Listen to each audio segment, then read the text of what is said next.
Good morning dear students.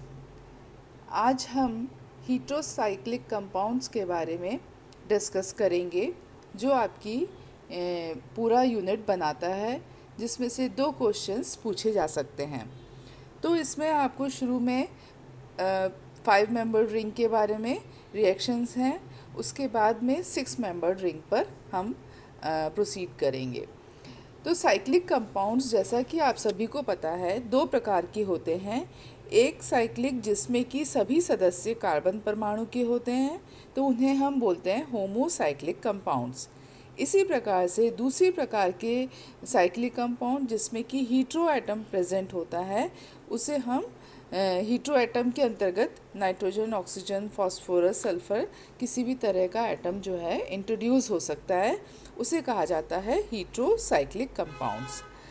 परंतु अब जब हम 5 मेंबर रिंग की बात करते हैं, तो 5 मेंबर रिंग में जो सदस्य हैं जिसमें कि ऑक्सीजन आता है, यदि उपस्थित होता है तो उसको फ्यूरेन कहा जाता है। यदि सल्फ़र प्रेजेंट है तो उसको थायोफीन कहा जाता है। इसी प्रकार से यदि नाइट्रोजन प्रेजेंट है 5 मेंबर रिंग में, तो उसे पेरॉल के नाम से जाना जाता है। तो ये हम बिल्कुल ब्रीफ आइडिया हुआ कि कौन से पदार्थ जो हैं वो हीट्रोसाइक्लिक कहलाते हैं और कौन से जो हैं वो होमोसाइक्लिक पदार्थ कहलाते हैं। परंतु पुनः एक बात आती है कि क्या इपॉक्साइड्स जो होते हैं, क्या उन्हें इस श्रेणी में रखा जा सकता है? तो इपॉक्साइड्स जो है वो हीट्रोसाइक्लिक की श्रेणी में नहीं हो सकते हैं। इसका यह कारण है कि एक तो उनकी वलय को आसानी से तोड़ा जा सकता है और दूसरा उसमें कोई एरोमेटिक प्रॉपर्टी नहीं होती है, जो कि विषम चक्रीय यौगिकों में देखी जाती है। तो इस कारण से उनको उसमें क्लासिफाई नहीं किया जा सकता है। अब सेकंड पॉइंट पर आते हैं कि नॉमेनक्लेचर क्या हो सकता है। तो आयुपेक नॉमेनक्लेचर के अनुसार 2 प्रकार से नाम दिए जाते हैं। एक तो ट्रिवियल नेम होता है और एक आयुपेक नेम होता है।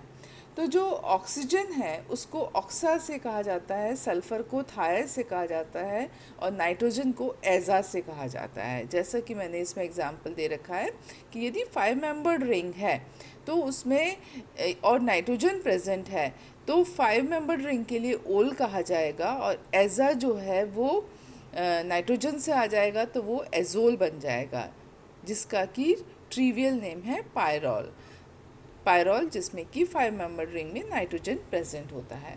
इसी प्रकार से यदि 6 मेंबर रिंग है तो उसमें INE सफिक्स लगता है और नाइट्रोजन प्रेजेंट है तो उसे हम एजीन कहेंगे, जिसे कि हम सामान्य रूप से पिरिडीन के रूप में जानते हैं। तो ये इसका नॉमेनक्लेचर हुआ। यदि पूरी तरह से रिंग सैचुरेटेड है तो हम उसे डाईहाइड्रो, टेट्राहाइड्रो, या पूरी तरह से कंप्लीटली सैचुरेटेड है तो परहाइड्रो भी कहा जा सकता है। अब हम आते हैं कि यदि हमारे पास में एक हीट्रो एटम यदि उपस्थित है तो नॉमेनक्लेचर में उसको नंबर 1 नाम ही दिया जाएगा।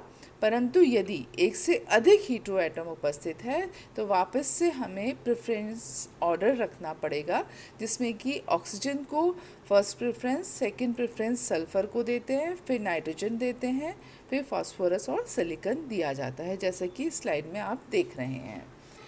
तो ये हमारा ब्रीफ आइडिया हो गया कि नॉमेनक्लेचर किस प्रकार से हो सकता है। अब मैंने टेबल बना रखी है। इस टेबल में आप देख रहे हैं कि 2 तरह की श्रेणी हो सकती है। यदि हम 6 मेंबर रिंग की बात करें तो यदि हम नाइट्रोजन की बात करते हैं कि रिंग में नाइट्रोजन प्रेजेंट है, तो नाइट्रोजन प्रेजेंट में भी 2 प्रकार का हो सकता है, एक तो अनसैचुरेटेड हो और एक सैचुरेटेड हो।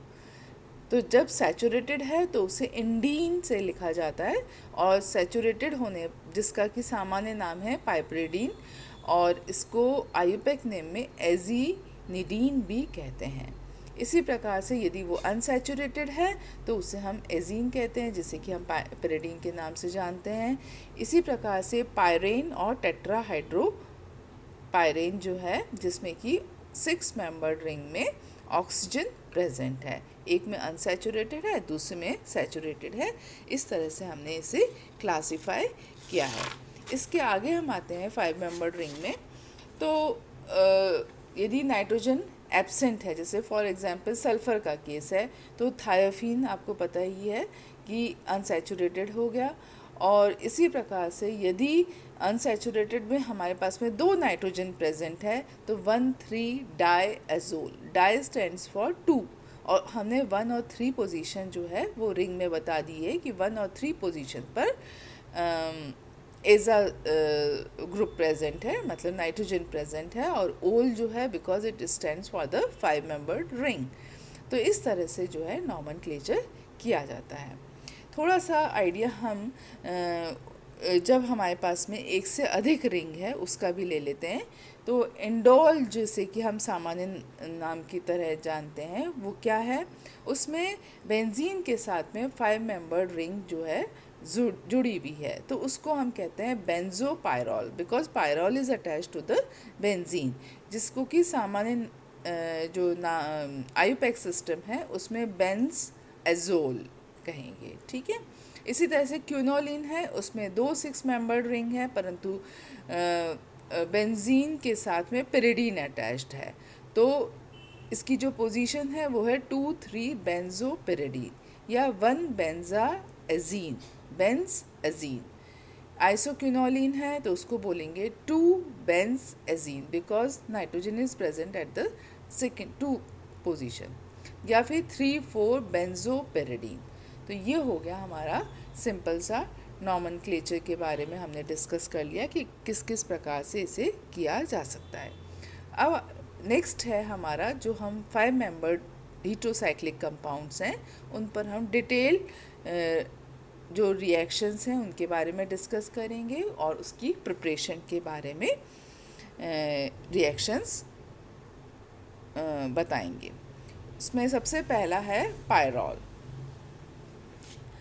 पायरॉल जो है पायरॉल में जो है आपका आता है सबसे पहले कि जनरल मेथड ऑफ प्रिपरेशन जो है हम पायरॉल की जो करते हैं उसमें हम 1 डाइकीटो कंपाउंड यूज़ में लेते हैं।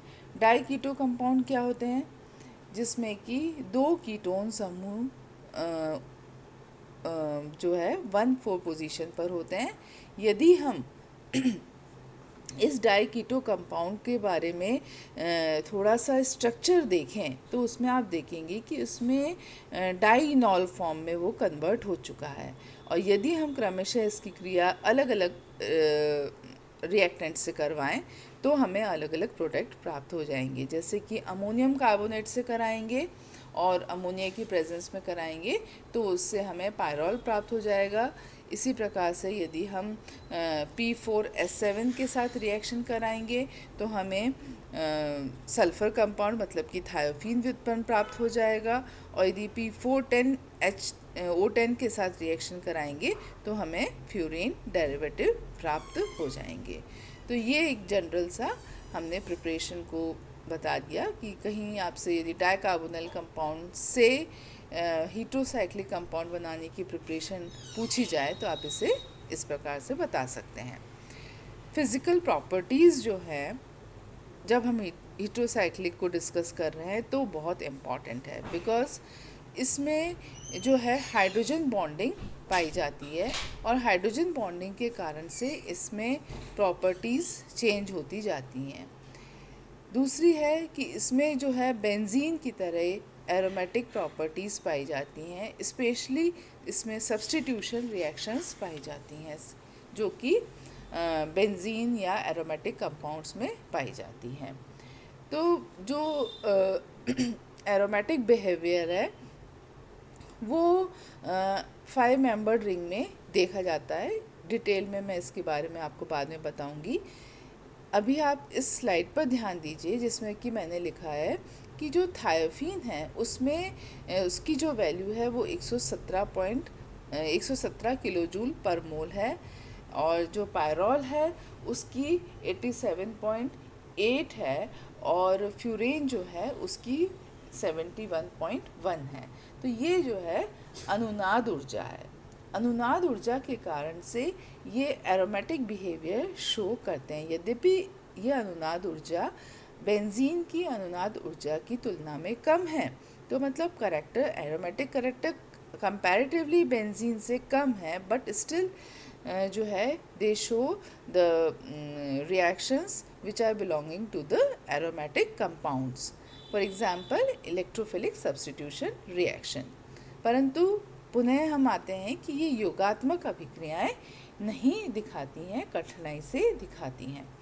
तो ये हमारा एक इम्पॉर्टेंट फीचर हो गया।